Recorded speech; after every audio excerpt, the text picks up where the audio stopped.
السلام علیکم ورحمۃ اللہ وبرکاتہ۔ میرے محترم بھائیو دوستو، مشکوٰۃ شریف کی حدیث ہے کہ محبت کرنے والی عورت سے نکاح کرو، محبت کرنے والی عورت سے نکاح کرو۔ بسم اللہ الرحمن الرحیم۔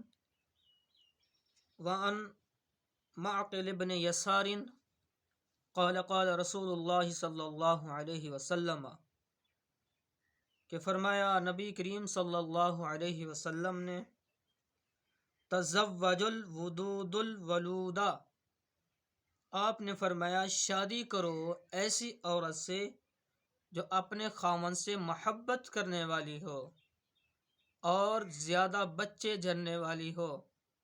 آج جو کہتے ہیں نا 2 بچے سب سے اچھے، تو آپ یہ فرما رہے ہیں کہ ایسی عورت سے شادی کرو جو خاوند سے محبت کرنے والی ہو اور زیادہ بچے جننے والی ہو۔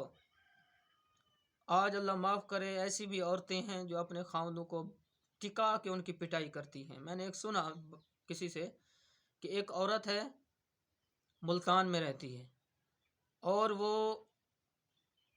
ہفتے کے بعد اپنے خاوند کو ایک مار دینے کے لیے ملتان سے علی پور آتی ہے اور اس کی پٹائی لگاتی ہے، پھر واپس چلی جاتی ہے۔ پھر اس بیچارے نے دوسری شادی بھی کر لی، اس کے ساتھ بھی نکاح ہے اور اس عورت کے بچے بھی ہیں، لیکن وہ اس کی پٹائی کرنے کے لیے ہفتے کے بعد ایک چکر لگاتی ہے۔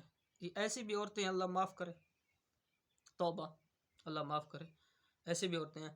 تو آپ نے فرمایا ایسی عورتوں سے شادی کرو جو محبت کرنے والی ہوں اور زیادہ بچے جننے والی ہوں۔ فَإِنِّي مُكَاثِرٌ بِكُمُ الْأُمَمَ، تو آپ نے فرمایا کہ میں تمہارے اوپر فخر کروں گا آخرت والے دن، کثرت کی وجہ سے میں تمہارے اوپر فخر کروں گا۔